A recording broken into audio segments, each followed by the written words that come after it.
मिली है साइकिल पर 47 मुल्कों की सैर करने वाले आलमी शोहरत याफ्ता साइकिलिस्ट कामरान ऑन बाइक से। कामरान साइकिल पर ही क्यों सफर करते हैं, इसके पीछे असल कहानी क्या है, जानिए कामरान ऑन बाइक की ज़बानी।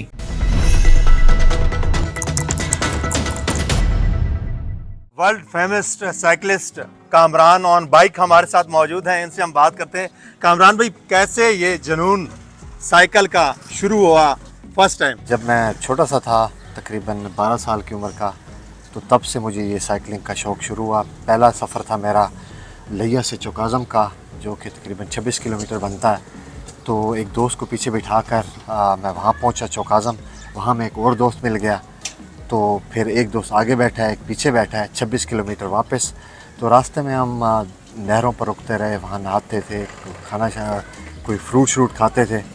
तो करते कराते वो 52 किलोमीटर तो हो गया, लेकिन वो पहली दफ़ा ऐसा था कि एक सेंस ऑफ एडवेंचर मिला। और फिर उसके बाद मैं लिया से मुल्तान गया।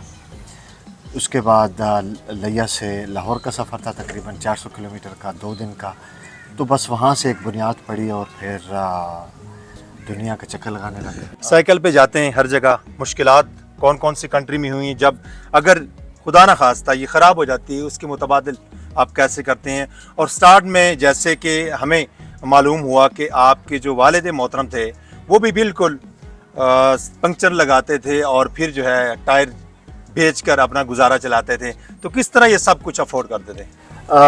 देखिए, मैं अभी जो है अगर जो साइकिल के टूर पर जाता हूँ तो स्पेयर पार्ट्स होते हैं, पंचर का सामान भी होता है, एडिशनल ट्यूब्स भी होती हैं, एक टायर भी आजकल मैंने रखा हुआ है। इसके अलावा जो ब्रेक पैड्स और वगैरह जो स्पेयर स्क्रूज हैं तो वो होते हैं। और मरम्मत भी मैं कर लेता हूँ। कोई साइकिल जो है वो इतना कोई रॉकेट नहीं है कि उसको चलाने, उसको ठीक करने में कोई मसाइल हो। तो बेसिक मैकेनिकी जो है वो मैं खुद कर लेता हूँ। पंचर लगाना तो मैंने बचपन से सीखा था, क्योंकि हमारी पुराने टायरों की दुकान थी, बल्कि अभी भी है कोयटा टायर्स नहर के पास। कितने मुल्कों में आप इस साइकिल पे घूम चुके हैं और पूरी दुनिया में लिया का नाम रोशन कर रहे हैं? जी, पहला जो मेरा ट्रिप था वो था जर्मनी से पाकिस्तान का। उसमें यूरोप के ममालिक थे, फिर एशिया, सेंट्रल एशिया के ममालिक थे। चाइना से तो पाकिस्तान पहुंचा। फिर उसके बाद अर्जेंटीना से अलास्का का सफ़र था, जो कि 4 साल लगे उसमें। South America, central America, north America, फिर मिडिल ईस्ट का। तो टोटल जो है वो 47 कंट्रीज़ हो गए हैं और 56,000 किलोमीटर हो गए हैं। तो लिया से, चूँकि मैं बिलोंग करता हूँ, लिया से ही मेरी सारी शनाख्त है और लिया में ही मैंने साइकिल चलाना सीखी। तो लिया की स्टोरीज़ जो हैं वो बज़ात ख़ुद आ जाती हैं जब मैं लिखने बैठता हूँ। 47 ममालिक में आप घूम चुके हैं। जैसे आप फेसबुक पर, अपने सोशल मीडिया पे स्क्रिप्ट लिखते हैं तो उसमें ऐसे लगता है कि आप बाइक चला रहे हैं, पीछे जो पढ़ने वाला है राइडर वो भी साथ बैठा है और एंजॉय कर रहा है। इसकी क्या वजह है? क्या सस्पेंस क्रिएट करते हैं इसमें? मेरा ये मानना है कि जो एक ट्रैवलर है उसकी ये रिस्पॉन्सिबिलिटी है कि जो अपने एक्सपीरियंसेस हैं उनको वो शेयर करे, जितने भी ऑनेस्ट तरीके से। क्योंकि बहुत सारे लोग हैं जो ट्रैवल नहीं कर पाते, तो उनके लिए आप लिखते हैं, उनके लिए स्टोरीज़ आपको शेयर करना बड़ा इम्पॉर्टेंट है, ताकि उन लोगों को भी वो एक्सपोजर मिल सके। और मैं समझता हूँ कि जो ट्रैवलर की जो स्टोरीज़ हैं वही उसका गिफ्ट है फॉर द वर्ल्ड। क्योंकि देखिए, हम अपने आप को एक प्रिविलेज समझते हैं कि हमें एक अल्लाह ने मौका दिया है कि हम मुख्तलिफ ममालिक में जाएं, वहाँ के एक्सपीरियंसेस करें। तो ये एक बड़ी प्रिविलेज की बात है, ये एक बड़ी ऑनर की बात है। तो उसके बदले में हम दुनिया को वापस क्या दे सकते हैं? जो हमने लिया है, जो इतनी काइंडनेस हमें मिलती है लोगों से, जो प्यार मिलता है और जो हम इतना सीखते हैं, जो स्टोरी सीखते हैं, तो उसके बदले में गिविंग बैक जो है वो वही है कि आप उन स्टोरीज़ को एक ऑनेस्ट तरीके से शेयर करें, ताकि उन ममालिक के बारे में जिनके बारे में लोगों को नहीं पता, उनको उनके बारे में पता चल सके। और ये पता चल सके कि दुनिया में अभी भी ह्यूमैनिटी एग्जिस्ट करती है और जो स्टीरियोटाइप्स बने हुए हैं वो लोगों के ख़त्म हो सकें, जिससे दुनिया में एक अमन का पैगाम जा सके। वैसे तो हर मुल्क की यादें आपके साथ होंगी, लेकिन कौन सा ऐसा है कि जैसे आपने टॉप जगह पे लिया का बोर्ड आवेज़ा किया हो या वहाँ पे कुछ लिखा हो, कोई ऐसी मेमोरीज हैं? उनमें से ना एक आध मुल्क को सेलेक्ट करना मेरे लिए बड़ा मुश्किल हो जाता है। अगर मैं सेंट्रल एशिया की बात करूं तो उसमें ताजिकिस्तान बड़ा स्टैंड आउट करता है। वहाँ पर जो मुझे हॉस्पिटैलिटी मिली और जो उसका लैंडस्केप था और जहाँ पर जो स्टोरीज़ मैंने वहाँ देखी और जो सेंस ऑफ एडवेंचर मुझे वहाँ मिला, तो ताजिकिस्तान का नाम जहन में आता है। जब मैं साउथ अमेरिका के बारे में सोचता हूँ तो वहाँ पर बोलिविया की, पेरू की बड़ी मुझे स्टोरीज़ याद हैं और वहाँ का लैंडस्केप। और इसी तरीके से सेंट्रल अमेरिका में ग्वाटेमाला है, इसके बाद वो मेक्सिको है जहाँ पर मैंने बाहा कैलिफोर्निया में जब मैं साइकिल चला रहा था तो उस जगह मैं पहुँचा जहाँ से ग्लोब के ऊपर आप हॉरिजॉन्टल लाइन खींचें तो वो लैया के साथ आकर मिलती है। तो जहाँ पर मैंने लैया का बोर्ड अवेजा किया, 13,108 किलोमीटर एयरली डिस्टेंस बनता है। तो मेक्सिको बड़ा स्टैंड आउट करता है। इसी तरह से यूएस में, कनाडा में इतना प्यार मिला।